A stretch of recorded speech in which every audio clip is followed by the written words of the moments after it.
இன்னையோட அந்த கேஸ் முடிய வேண்டியது. தேவையில்லாம அந்த அர்ஜுன் நாளைக்கு வாய்தா கேட்டான். அது அந்த அர்ஜுனோட ஐடியா இல்ல, அந்த லக்ஷ்மி பண்ண வேலை. அர்ஜுனாலே கோர்ட்ல வாயை திறக்க முடியல. அந்த லக்ஷ்மி என்ன பண்ண போறா? அவளை கம்மியா எடை போடாத சரியும். கடைசி நிமிஷத்துல நமக்கு ஷாக் கொடுக்கறது அவளுக்கு கை வந்த கலை. அவ ஏதாவது ஒன்று பிளான் பண்ணிக்கிட்டே இருப்பா. அவ்வளோ கன்ஃபார்மா எப்படி சொல்றா? அந்த லக்ஷ்மி எங்களுக்கு நிறைய தடவை அப்படி ஷாக் கொடுத்துருக்கா.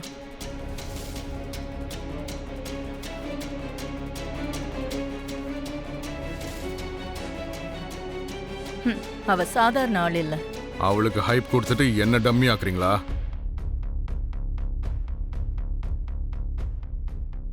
டெல்லியிலேயே எனக்கு போட்டி இல்லை. இந்த மாதிரி கேஸ் நான் எத்தனையோ ஹேண்டில் பண்ணியிருக்கேன்.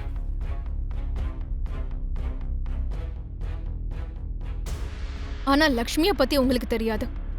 அவ எந்த மாதிரியான சுச்சுவேஷனா இருந்தாலும் அதை ஹேண்டில் பண்ணுவா. அந்த மாதிரி நான் நிறைய பேரை பார்த்துருக்கேன். நாளைக்கு கேஸ் எப்படி டர்ன் ஆக போகுதுன்னு நீங்க பார்க்க தானே போறீங்க. ஏதாவது செஞ்சு இந்த கேஸ் ஜெயிக்க வைங்க லாயர் சார். எங்களுக்கு தலைவலி குறையும். நாளையோட என் கேரக்டரும் முடிஞ்சு போயிடும். அந்த பொண்ணை கூட்டிட்டு போய் நான் என்ன பண்ணணும்? எதுவும் செய்ய வேண்டிய அவசியம் இல்லை. அதுக்கு நாங்க வேற ஐடியா வச்சிருக்கோம். கேஸ் முடிஞ்சு தீர்ப்பு நமக்கு சாதகமா வந்த உடனே குழந்தைய கூட்டிட்டு வெளியே வந்துரு. நாளைக்கு அந்த குழந்தைய தூக்க பீகார் கேங் ரெடியா இருக்கும். அந்த பாப்பாவை கூப்பிட்டுக்கிட்டு பீகாருக்கு கிளம்பி போயிடுவாங்க.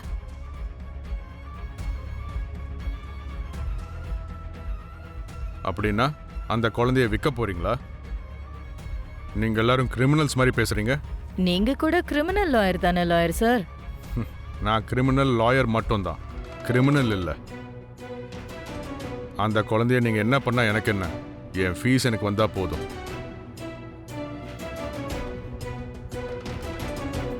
எனக்கும் அப்படிதான். என்னோட பேமெண்ட் கொடுத்துட்டா எனக்கு போதும். யாரும் பேசாதீங்க. மித்ரா கால் பண்றான். இந்த டைம்ல ஏன் கால் பண்றான்? விட்டா அழுதுடுவான் போல இருக்கு. ஏதோ ஆறுதலுக்காக கால் பண்ணியிருப்பான். ஸ்பீக்கர்ல போடு மனிஷா. அவன் அழறத எல்லாரும் கேட்கலாம். இன்னைக்கு அர்ஜுன் கோர்ட்ல அமைதியா இருந்தது என்னால தாங்க. எனக்கும் லக்கிக்கும் சம்பந்தப்பட்ட ஒரு விஷயம் இருக்கு. அத பத்தி நாளைக்கு கோர்ட்ல சொல்லலாம்னு நினைக்கிறாரு. என்ன விஷயம்? நாளைக்கு கோர்ட்ல நீங்களே தெரிஞ்சுப்பீங்க. அந்த விஷயத்தால லக்கிக்கு ஹெல்ப்பா இருக்கும். நம்ம கேஸ்லயும் ஜெயிக்கலாம். அவ்வளோ பெரிய விஷயம் எங்கிட்ட இருந்து என்ன மறைச்ச? வேணும்னு நான் எதையும் மறைக்கலங்க. காரணம் இருக்கு. நாளைக்கு உங்களுக்கு எல்லாமே தெரிய வரும். அது வரைக்கும் என்னை எதுவும் கேட்காதீங்க. நாளைக்கு நடக்க போறத பத்தி எதையும் யோசிக்காம நிம்மதியா சாப்பிட்டுட்டு படுங்க. நான் போய் ஊறுகாய் எடுத்துட்டு வரேன்.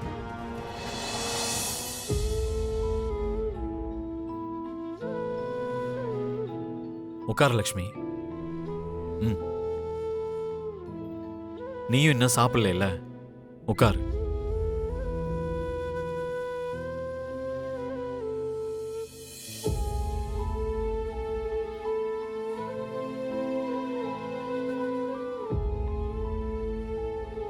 சாப்பிடு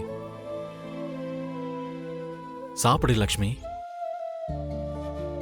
லக்கியை பத்தி நான் எவ்வளவு யோசிக்கிறேனோ நீ அதை விட அதிகமா யோசிக்கிறேன்னு எனக்கு புரியுது. என்னை விட அதிகமா நீ தான் போராடுற. உனக்கும் ஸ்ட்ரென்த் வேணும்ல. சாப்பிடு.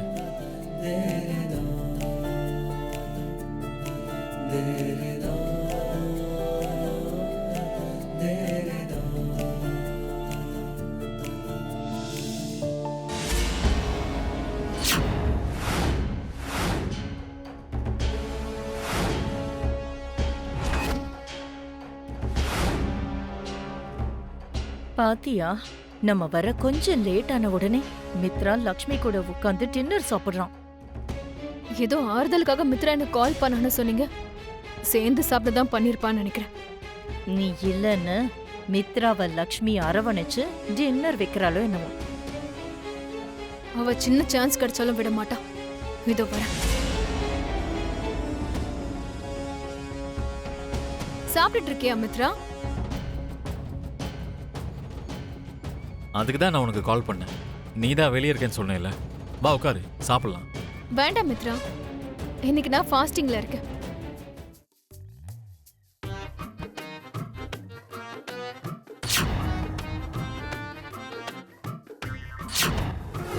அந்த எவிடன்ஸ் என்னங்கிறது அங்க ரிப்போர்ட்ஸ்ல இருக்கு. ஆக்சுவலா அது என்னன்னா டிஎன்ஏ ரிப்போர்ட்.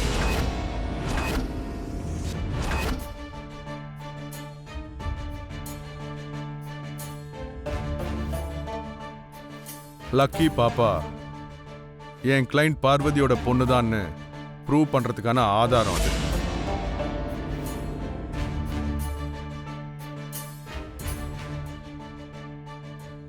ஒரு தடவை பரிசீலனை பண்ணணும்னு கோர்ட்டை நான் வேண்டி கேட்டுக்கிறேன்.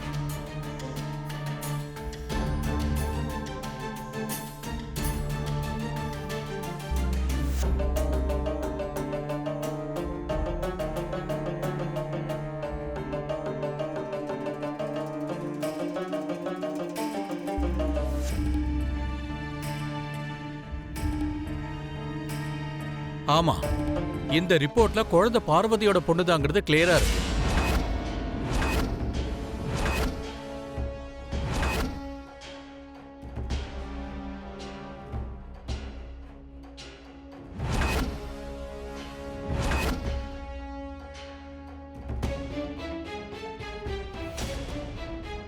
S my Lord. இதை விட சாட்சி வேற என்ன வேணும்?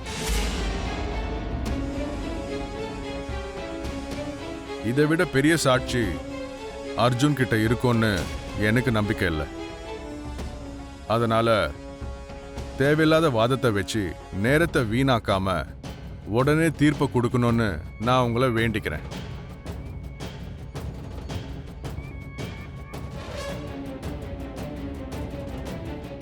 Objection your honour. நான் ஒரு நாள் டைம் கேட்டதே ஆதாரத்தை ப்ரூவ் பண்றதுக்காக தான்.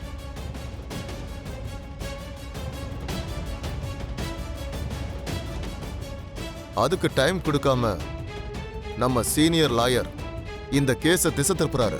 திசை திருப்பறதுக்காகலாம் நான் டெல்லியிலேருந்து வரல. இந்த மாதிரி எத்தனையோ பார்த்துட்டு வந்திருக்கேன். அப்படின்னா இதையும் பாருங்க சார். யுவர் ஆனர், இந்த கேஸுக்கு சம்பந்தப்பட்ட சில பேரை நான் இப்ப விசாரிக்கலாம்னு நினைக்கிறேன். அதுக்கு அனுமதி தரணும்னு உங்களை கேட்டுக்கிறேன். கிராண்டட். உண்மையை சொல்லணும்னா இந்த கேஸ் மூணார்ல தான் ஆரம்பிச்சது. லக்கி பிறந்தது என்னவோ அங்கதான்.